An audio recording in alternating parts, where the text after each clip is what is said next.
astaghfirullah minal khataya. Sallu ala Nabi Muhammad. Alhamdulillah, alhamdulillah alamin. Pemirsa Ainis dimanapun saja berada, kita sudah melewati beberapa segmen dari kajian kita bersama dengan dua orang guru kita. Tadi ada Abi Amir Faisal dan juga Ustadz Alfian Hidayat. Sebelum Ustadz Alfian Hidayat melanjutkan kajian kita, buat Anda yang baru bergabung, yang kita bahas adalah tentang sifat munafik. Kita nggak ngomongin siapa, kita nggak ngomongin hanya pimpinan, tapi ini teguran buat diri kita. Tidak hanya ngomongin pejabat, tapi perenungan buat diri kita sendiri juga. Bahwa munafik ini sifat yang sangat berbahaya. Bahkan di dalam surah Al-Baqarah pun dibahas, ya, itu tentang sifat munafik, dan dibikin khusus lagi, ya, ada surah khusus lagi, surah Al-Munafikun. Nah, kita kaji sifat munafik ini. Untuk kajian selanjutnya sama-sama kita simak bersama dengan guru kita Al-Ustadz Al-Mukarram Alfian Hidayat. Silakan Ustadz, fadhol. Baiklah segenap para pemirsa Cahaya Hati Indonesia iNews TV dan pula segenap para ibu-ibu jamaah Masjid Al-Fajri yang mudah-mudahan senantiasa kita semua dirahmati oleh Allah Subhanahu wa taala. Melanjutkan pembahasan mengenai surah Al-Munafikun, sekarang memasuki ayat yang ke-10 dan yang ke-11. Kira-kira ini ibu-ibu udah pada siap apa belum? Siap apa belum? Siap ngapain? Di ayat tersebut itu mengingatkan kepada kita semua nih, bahwasanya jangan menunda-nunda untuk melakukan kebaikan. Jangan menunda-nunda untuk beramal, untuk berinfak dan untuk bersodakoh. Jangan. Sebab kenapa? Itu sudah menjadi perintah dari Allah buat kita semua. Yang mana rezeki yang Allah berikan kepada kita itu amatlah banyak. Kalau kita hitung-hitung enggak bakal mampu kita ngitung rezeki yang Allah berikan kepada kita. Bener apa bener? Makanya Allah memerintahkan tuh di dalam Al-Quran di surah Al-Munafikun ayat yang ke-10. Wa anfiqu mimma razaqnakum. Kita disuruh untuk berinfak dari rezeki yang telah Allah berikan. Jangan sampai nih, mohon maaf ya, ketika masih hidup, duit punya, harta punya, kagak mau pisan berinfak, kagak mau pisan bersedekah. Ujung-ujungnya entar pas giliran mau mati baru udah ngajog. Ngerti ini ngajog? Ngajog ngerti apa kagak? Kagak, ngajok. Orang sini orang Jakarta Selatan ya? Iya, bukan orang. Allah. Emang bahasa orang mana? Orang komplek. Ini ngajok nggak ngerti ngajok? Kagak ngerti. Oh iya, ini orang Jakarta Selatan yang kalau ngomong ujungnya pakai ya? Iya. Iya jadi iye. Kemana jadi? Kemana? Kesono jadi? Kesane. Lah kagak enak banget. Po mau kemana? Mau ke sone? Kagak diantak urusan ini mah. Ngajok itu artinya nyesel. Bu, maaf Bu, ini bahasa bahasa Bekasi. Bahasa Bekasi. Bekasi. Saya emang brojol di Bekasi. Kecil Bekasi, gede di Bekasi. Makanya huruf bahasa begini ya Po ya. Jangan disamain sama bahasa Jakarta. Alhamdulillah. Lileh lagi. Alhamdulillah. Alhamdulillah.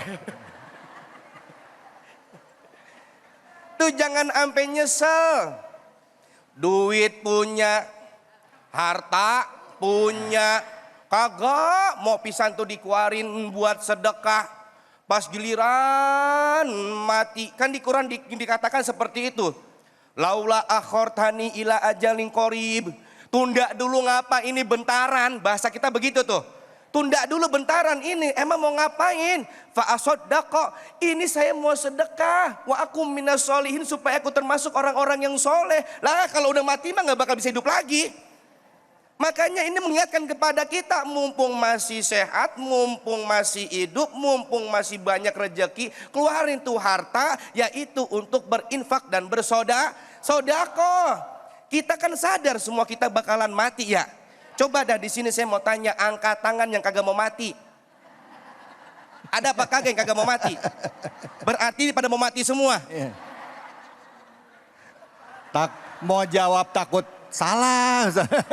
Angkat tangan salah, turun salah. Ngerti jawab entar pulang dari sini. Iya makanya.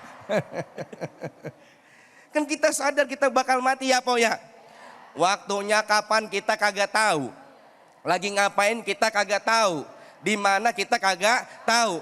Tapi kalau kita mengacu kepada sabda baginda Nabi Muhammad Sallallahu Alaihi Wasallam, bahwasanya beliau bilang umur umat antara 60, ada di sini umurnya 60 ada.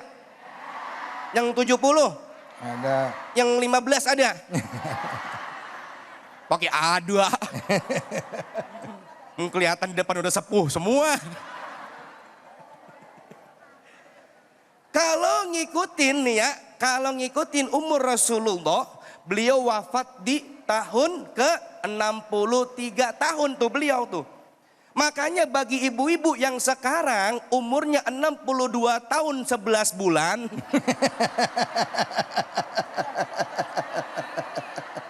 Udah makan yang enak-enak udah.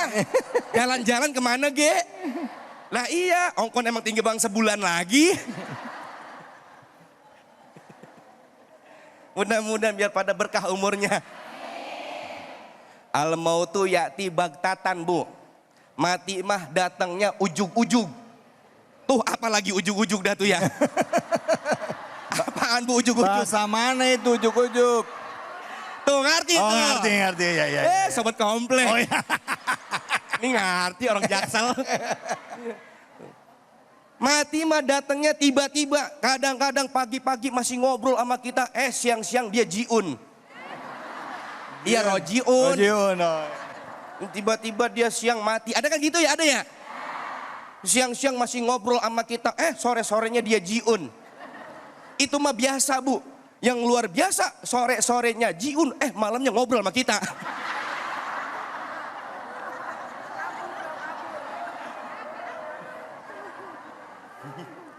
Manfaatin di sisa umur kita ini untuk terus beramal soleh. Karena amal soleh teman setia kita dunia dan akhirat. Amin ya robbal alamin. Bu, bener ya umur nggak ada yang tahu ya bu ya. Bener apa bener? Masya Allah, pagi ketemu, tahu-tahu siangnya udah jiun. Yang ngeri itu ya bu ya, pagi siangnya jiun, malamnya ngopi sama kita. Bisa aja Ustadz. Siapa yang mau nanya silakan angkat tangannya. Allahu Akbar Allah. Silakan ya Ibu. Nama dan pertanyaannya. Bismillahirrahmanirrahim. Assalamualaikum warahmatullahi wabarakatuh. Nama saya Nur Laila dari Majelis Taklim Darussalam Ragunan. Saya akan bertanya Pak Ustadz, yang pertama, apakah infak itu hanya untuk orang-orang yang kaya atau yang punya uang lebih? Bagaimana dengan orang yang uangnya sedikit atau uangnya pas-pasan buat beli beras, pas-pasan buat beli cabai, itu gimana? Pas-pasan mau beli mobil, toto ada duitnya, pas-pasan mau beli rumah. Itu mah banyak. Kemudian juga bagaimana cara mengamalkan ayat itu dalam kehidupan kita sehari-hari agar kita tidak menyesal untuk nantinya. Baik. Terima kasih Ustadz. Assalamualaikum warahmatullahi wabarakatuh. Waalaikumsalam warahmatullahi wabarakatuh. Silakan Ustadz, fadal. Bahwasanya di ayat itu bukan perintah khusus. Bukan perintah khusus hanya kepada orang-orang yang banyak duit, bukan. Tapi itu perintahnya umum. Yang kaya disuruh berinfak, yang kurang kaya disuruh berinfak. Saya nggak mau nyebut kurang kaya ya, nggak mau nyebut miskin, ngerinya ntar jadi doa lagi ya. Yang kaya disuruh berinfak, yang kurang kaya disuruh berinfak. Yang namanya infak itu bukan hanya dengan duit, bukan hanya dengan harta, bukan. Dengan tenaga pun bisa, dengan pemikiran pun bisa. Padahal nih ya udah jelas-jelas kan. Kita nih selaku umat Rasulullah SAW, kata baginda Nabi, senyummu di hadapan saudaramu itu adalah sodakoh. Kita nih nggak bisa sedekah pakai duit, senyum aja udah. Senyum. Senyum ngapa sih Bu senyum? Romannya ini lagi kayak begini masih cemberut aja. Lah utang maling aja dipikirin dulu ngapa? Iya, Roman masih cembedut aja. Ya senyum. Tuh senyummu di hadapan saudaramu itu adalah sodako. Tapi jangan sembarangan senyum. Ntar lagi dewekan, senyum. Ketemu tiang listrik, kata orang sejak kapan dia begitu tuh. Jadi orang yang belum kaya duit pas-pasan bisa berinfak begitu. Harus pakai uang nggak? Nggak harus kan? Nggak harus pakai uang. Pakai uang ya. Pakai tenaga juga masuk infak juga. Masuk infak. Sodakoh ya, Sodakoh juga. infak ya gitu. Baik, terima kasih banyak Ustadz. Bu, Bu. Jadi yang namanya, tadi saya ulas sedikit ya, bahwa yang namanya sifat munafik itu ada yang i'tiqadi ya, dan juga ada yang amaliyah. Yang i'tiqadi itu tadi keimanannya, ngaku beriman agama Islam, tapi begitu ketemu sama temennya dia bilang, gue bukan orang Islam, cuman pura-pura doang. Nah itu yang munafik. Tapi yang kalau amali tadi yang sifat-sifatnya ngikut semua, berkata dia bohong, berjanji dia ingkar ya dan lain sebagainya ya. Itu sifat-sifat yang amali. Nah pertanyaannya adalah gimana cara mengobati penyakit munafik kalau kita merasa ternyata saya ada nih ya nifak amalianya ya. Amalinya ada, nifak amalinya. Jangan kemana-mana, kalau mau tahu jawabannya tetap di sini di Cahaya Hati Indonesia.